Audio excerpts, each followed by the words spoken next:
نهاجي بو أخفتنا أخوة دكتور عبد القادر توران مجراوي لسر دورة علماء كردا لسر إصلاح جواكي إصلاح مجتمعي قالوا باندورا وان تشبيه دوي وايدة وك نمونا مولانا خالد بغدادي أو جميناك كنمونا كيج علماء إسلامي ما مستقل دوي وايدة خبر ده كلام كسيدة.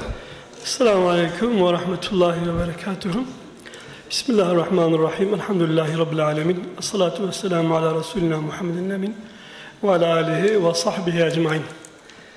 Muhterem seydalarım, İttihad Ulema'nın muhterem üstadları, muhterem hazirun. Öncelikle size babamın da selamlarını getirdim. Özellikle iletmemi istedi. Başta ifade edeyim. Oturumumuz, buluşmamız mübarek olsun inşallah. Hayırlara vesile olsun. Şimdi Şeyh Halid'den bahsedeceğim inşallah. Şeyh Halid-i Bağdadi'den bahsedeceğim. Şeyh Halid Zülcenahayn El-Kuri'den bahsedeceğim. İmam Hasan el-Benna'dan okumuştum. Diyordu ki biz İhvan-ı Müslümin teşkilatını kurduğumuzda ve gençler için bir kitaplık oluşturduğumuzda ben oraya 3 tane kitap koydum. Sonra bunun üzerine ne ekliyorsanız siz bilirsiniz dedim.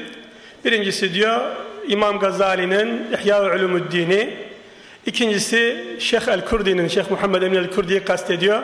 Tenvirul Kulubunu. Üçüncüsü Nurul Envar'ı. Tenvirul Kulub malumunuzdur. Halidiliği anlatan Şeyh Muhammed Emin el-Kurdi'ye ait eserdir.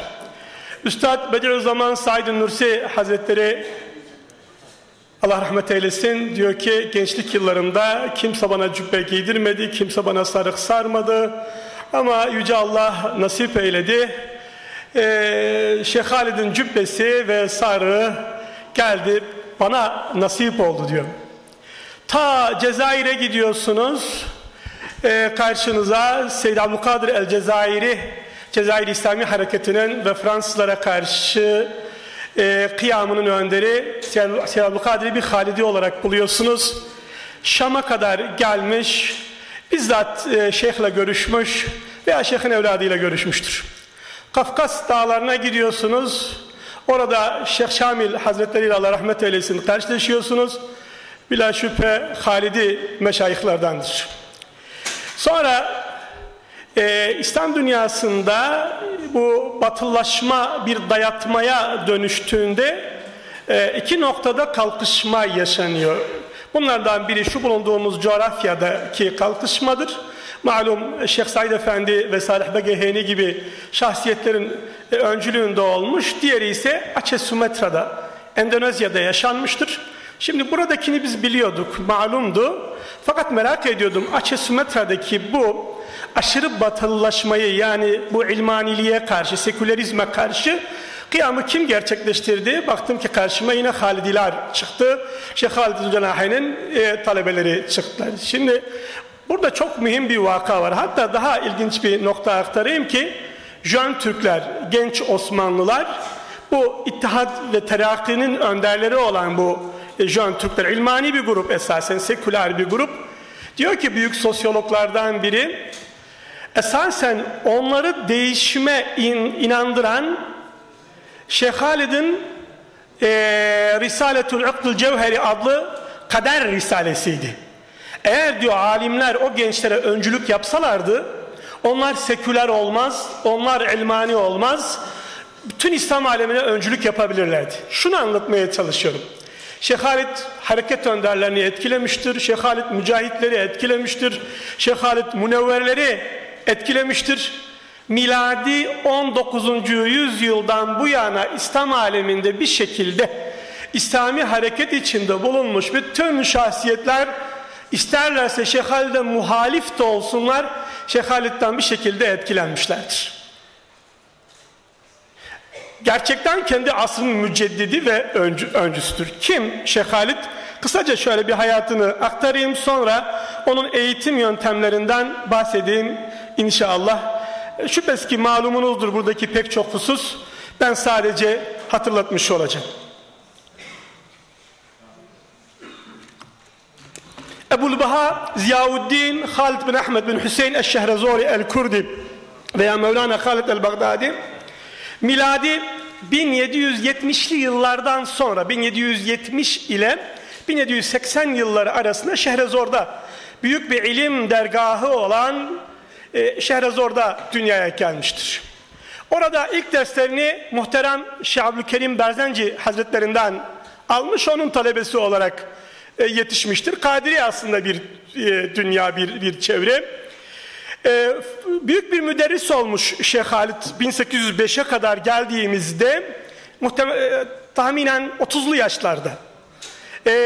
Büyük bir müderris olmuş ama tatmin olmamış. Neden tatmin olmamış? Tek başına ilim ona yetmemiş. Halkın hali onu huzursuz etmiş.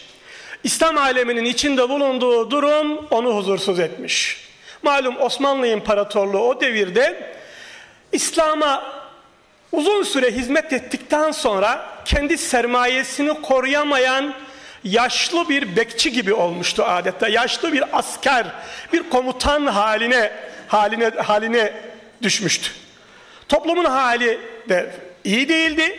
Devlet, nizam bozuluyordu ve bu nizam artan iletişim imkanlarıyla zemine, tabana, halka daha çok müdahale ediyordu. Bir yandan bozulup değişiyordu, bir yandan daha çok müdahale ediyordu. Bu huzursuzluk içerisinde Şeyh Halid Hazretleri hemen hemen İmam Gazali Hazretlerinin takip ettiği yol üzere Diyarbakır, Urfa, Halep güzergahı üzerinden Şam'a geçer, Şam'dan Hacca geçer. Orada ona Hindistan işaret edilir. Memleketine döndükten sonra onun ifadesiyle, şiirleriyle yakınlarının, dostlarının gitme, yollar tehlikeli, sakın ha demelerine rağmen Hindistan'a gider. Şeyh Abdullah Dehlevi ile Dehlevi'nin yanında sülükünü tamamlar. O meşhur ifadeyle Kürt Bırt dedikleri Şeyh Abdullah'ın ondaki o tarikat ezkarını alır, tekrar Şehrezor çevresine döner. Malum oradan Bağdat'a, oradan Şam'a geçer. 1828'de, 26-28'de Şam civarında vefat eder. Şimdi ne yaptı? Bu çok mühim. Bu hayat hikayesine sahip şahsiyet ne yaptı? Muhterem seydalarım, Şeyh Halid insanların zihniyle uğraştı, kalbiyle uğraştı, ameliyle uğraştı ve hiyerarşisiyle, yani idari nizamıyla uğraştı. Bizim coğrafyamızda idare Şeyh Halid'e kadar babadan oğula geçiyordu. Bu usul böyleydi. Bizde irsi bir idare vardı. Şeyh Halid burada takva, ilim ve yeteneğe dayalı bir hiyerarşi, bir idari nizam kurdu. Takva, ilim ve yeteneğe, kabiliyete dayalı bir idari nizam kurdu. Arzularına muhalefet, haramlardan sakınma ve takvaya riayet üzerine seçkin bir kitle yetiştirdi. Seçkin sayılar kimilerine göre 117, kimilerine göre 120'den fazla, kimilerine göre 130'dan fazla halife yetiştirdi. Seçkin bir kadro diyoruz biz buna. Bu halifeleri değişik memleketlere gönderdi. Birini de Ebu Kubeys tepesine, malum Mekke-i Mükerreme'ye yerleştirdi. Ve bunlar üzerinden şu 3 ilkeyle hareket etti. Dedi ki niyette ihlas, teşkilatta edep, halkla münasebette muhabbet. Bu 3 esas üzerine ihlas, edep ve muhabbet üzerine bu seçkin şahsiyetlerin önüne sağlam bir fikriyat koydu, sağlam bir eser koydu. Ne dedi şeyhlerine? Umarım çok vaktimi kullanmamışım. Var değil mi Selim? Dedi ki onlara, sizlere sünnet-i seniyeye yapışmayı, cahiliye adetlerinden ve çirkin bid'atlerden yüz çevirmenizi, sofilerin şatahatlarına aldanmamanızı, avam tabakasından karışık kişilerden uzaklaşmayı, vezir, emir ve paşalarla sohbeti terk etmenizi kuvvetli ve sıkı bir şekilde emir ve tavsiye ediyorum. Edeplerin en mühimleri şeriat-ı garraya yapışmak, zorluklarda ve darlıklarda sabırlı olmak için kendini hazırlamak, sünnet-i seniyeye yapışıp çirkin bid'atlerden sakınmak, kırık kalple Allah'a yalvarmak, dünya ve ahirette hakiki mahbub olan Allahu Celle Celaluhu'dan başka kalbi her şeyden arındırmak ve yine gücünüzün yettiği kadar azimetleri tutunuz. Bir şeyin hepsine ulaşılmasa bile azı da bırakılmaz. Zor işleri komutan görüşünüzle kolaylaştırınız. Dağınık olan beldelerin ve kullarının maslahatlarını şaşmayın, isabetli fikirlerinizle düzeltmeye devam ediniz diye emrediyor o seçkin şahsiyetlere. Onlarla insanı insan üzerinden denetleme sistemiyle görüşüyor. Ara ara görüşmeye çağırıyor. Bir. Sonra mektupla görüşüyor. Mektubu göndermediklerinde bizatihi emir gönderip mektup talep ediyor. Hem beşeri mübaşereten bir görüşme sağlıyor, hem rabıta üzerine manevi bir görüşmeyi inşa ediyor. Burada hem mübaşereten bir idare vardır, hem manevi rabıta üzerinden manevi bir buluşmayı gerçekleştiriyor. Müthiş bir komutan gibi bu büyük üstadları denetim altına alıyor Şeyh Halid Hazretleri. Allah rahmet eylesin inşallah. Sonra Şeyh Halid'e kadar irşattan öte kerametle halkı etkilemek vardı. Şişleme, su üzerinde yürüme, ateş üzerinde yürüme gibi. Şeyh Halid irşadı vaaz ve nasihate dönüştürüyor. Onu gerçek bir irşada dönüştürüyor. Dolayısıyla etkileme yerine vaaz ve nasihatı getiriyor. Şüphesiz ki burada Şeyh Halid kerameti inkar etmiyor, haşa. Ama bizatihi kendisi de keramet sahibidir. Mürşitleri de keramet sahipleridirler. Onu inkar, ama kerameti bir davet yöntemi olmaktan çıkarıyor. Onunla ilgili çok da hoş ifadeleri vardır. Hemen aktarayım size. Çok uzatmayacağım diye düşünüyorum inşallah. Şöyle bir nefes de almış olayım değil mi Sedem? Bana müsaade ediyorsun. Tamam. Keramet istikamettir diyor. Malen ifade ediyorum. Ondan öte diyor ki sünnet-i seniyeye yapışan bir insanda başka ne aranabilir ki? Keramet şeyhlik için, şeyh olmak için, mürşid olmak için ayrıca bir vasıf değildir diyor keramet göstermek. Meseleyi nereye getiriyor muhterem üstadlarım? Meseleyi ilme getiriyor. Burada tasavvufla ilmi kaynaştırıyor.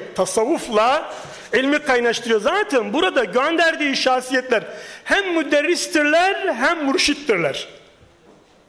Dolayısıyla halkı ilminizle etkileyin diyor. Ve şu meşhur ifadeyi kullanıyor. Sanırım İmam Kuşeyri'de de geçiyor. Aynı ifade İmam Rabbani'de geçiyor.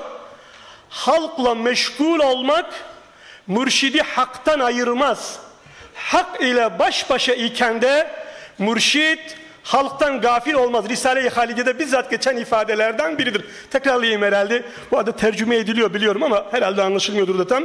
Halkla meşgul olmak mürşidi haktan ayırmaz. Hak ile baş başa iken de mürşid halktan gafil olmaz. Mürşid zikrini, ibadetini yaparken halkı ihmal etmez. Halkın içinde irşatta bulunurken hakkı, Yüce Allah'ı unutmaz diyor. Halkla iç içe bir hareket inşa ediyor. Bir hareket meydana getiriyor. Ama muhterem seydalarım, bu hareketi meydana getirirken şunu yapmıyor. Şeyh Halid salt bir vaiz değildir. Böyle halka vaaz edip onları kendi hallerine bırakan biri değildir. Halka aynı zamanda mürşitle mürit arasında edep üzerine mübaşereten denetim ve rabıta üzerine maneviyat üzerine teşkilatlandırıyor. Müthiş bir teşkilata kavuşturuyor. Ne diyor o teşkilatla alakalı? Onları da ifade edeyim. Bir iki misal getireceğim ve inşallah bitireceğim. Diyor ki bu teşkilatı oluştururken dünyalık devlet adamlarını, şehvetlere dalmış dünya lezzetleri lezzetlenen tüccarları, ilimlerini insanların yanında şeref kazanmaya ve dünya malını toplamaya vesile kılan ilim talebelerini, Boşta durup işsizliğinden dolayı tarikata dayananları tarikata almayınız diyor. Salih olmak ve müritlik adıyla ağırlıklarını insanların boyunlarına yükleyen kişileri ve dünyanın herhangi bir rütbe ve mevkisini eline geçince kaplan gibi ona suçlayanları da tarikata almayınız diyor. Şöhret ve para kazanmak için gelenleri tarikata almayınız diyor. Sıkı bir teşkilat meydana, sıkı bir teşkilat meydana getiriyor. Neticede Avrupa'yı bir yazarın şu ifadesiyle diyor ki, sanki mürit değil, kurşun gibi askerler, mücahitler yetiştiriyor. Şeyh İzzeddin el-Kassam gibileri böyle yetişmişlerdir Halid çizgi üzerinde. Salih Begeheni gibileri de böyle bu şekilde yetişmiş. Şeyh Şamil gibileri böyle yetişmişlerdir. Bir yandan alim, bir yandan mücahit, bir yandan münevverdir. Onun tebliğ yöntemleriyle alakalı kendi çizgisinde yürüyenlerden birkaç misal getirmek istiyorum. 5 dakikam var. İnşallah onunla bitireceğim. Belki arada unuttuklarım var ama galiba mesele büyük ölçüde anlaşılmıştır. Birini ben Seyda yanımda Şeyh Ahmet Hazretlerinden okudum. Şeyh Ahmet Hazretleri Hazretleri'nin ile ilgili hatıratlardan okudum. Sanırım Şeyh Aleddin'in rahmetullahi aleyhin hatıratıdır. Diyor ki Şeyh Ahmet Hazretleri Hazretleri sıradan biri ziyaretine geldiğinde dışarı çıkar onu karşılardı.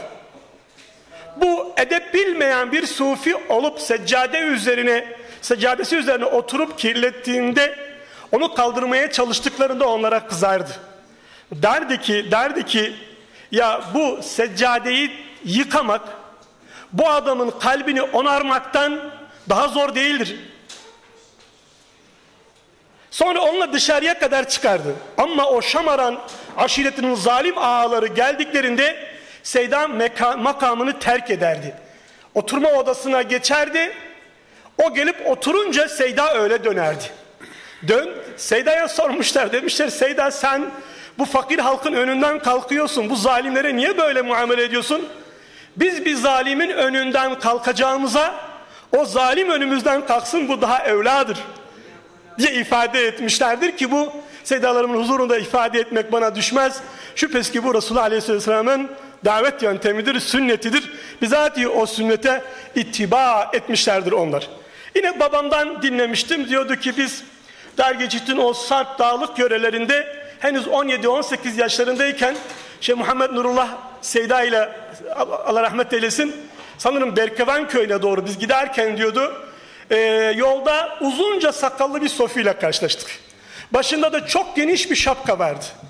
Ve biz endişe ettik, dedik ki şeyhimiz gençtir. Yeni yetişmiş, şapkadan da nefret ediyor. Bu Sofi'nin kalbini kırar da bizim Tore'nin Sofileri, Tore çevresinin Sofileri biraz katı sert olurlar. Böyle benim gibi sert bir edayla konuşurlar. Şeyhimizin kalbini kırar da bizim de zorumuza gider diye endişe ettik.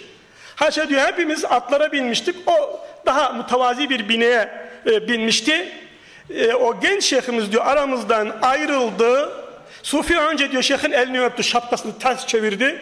Şeyhin elini öptü ve yoluna devam etti. Şeyh aniden diyor aramızdan ayrıldı. Sofi'nin peşine verdi. Sofi'nin yanına vardı. Başındaki şapkayı çıkarıp onun kucağına koydu. Sarığının içindeki takkayı da Sofi'nin başına koydu ve hiçbir şey konuşmadan hızla geri döndü. Diyor ki bizim Sofi şapkayı eline aldı ve şöyle bir alabildiğine çevirerek dedi ki vallah ev şapkakus şeyh seremi derhist diye ukriye davamı da hatta bimrim ev nekeve seremi de. Bu hatta cihat u bir kaşta berjer kuru şapka avet o hayvana ajet uçu. O dedi ki o şapkayı aşağı doğru fırlattı, dedi ki Allah'a yemin olsun ki şeyhin başından çıkardığı şapka bir daha asla başıma girmedi. Şüphesiz ki bu Resulullah Aleyhisselam'ın tebliğ yöntemidir. İslam ulemasının şüphesiz ki büyük misali, büyük mürşidi Hz. Muhammed Mustafa sallallahu aleyhi ve sellem'dir. Şeyh Halid de onun yolunu ihya eden, onun yolunu tecdit edenlerden biridir. Burada tekrar şu noktaya değinerek bitireyim. Niyette ihlas, teşkilatta edep ve son bir şey söyleyeyim. Teşkilatta edep ve halkla münasebette muhabbet, halkı hoş görmek, halkı kırmamak, bozmak. Meselemiz müfredattır, bitiyor. Son nokta. Yine Şeyh Said Efendi ile ilgili dinlemiştim. Diyorlardı ki Şeyh Said Efendi yolculuk esnasında fakirleriyle Malaya Cezeri ve Fakir Tayran'dan edebiyat dersleri yapardı. Şeyh Halid'in tedrisatında İslam'ın hissiyatı ve fikriyatı iç içedir. Bir taraf hissiyat, bir taraf fikriyattır. Burada zihin ihmal edilmez, kalp ihmal edilmez, ruh ihmal edilmez. Bu doğrultuda Şeyh Halid Hazretleri şairdir. Der ki benim gibi İranlıların, Arapların da benim de İranlılar ve Araplar gibi sahiplerim olsaydı ben de Sadi Şirazi gibiler bir meşhur olurdum diye de yakınır, şikayet eder. Edebiyata büyük önem vermiştir. Medrese müfredatında edebiyatın yeri olmalı. Özellikle Arap İslam aleminde son dönemde edebiyatın terk edilmiş olmasının pek çok mahsuru görülüyor. Bu şekilde ifade ediliyor. Çok teşekkür ediyorum. Allah razı olsun. Belki eğer uzattıysam Seydam'dan özür diliyorum. Esselamu Aleyküm ve Rahmetullahi ve Berekatuhu.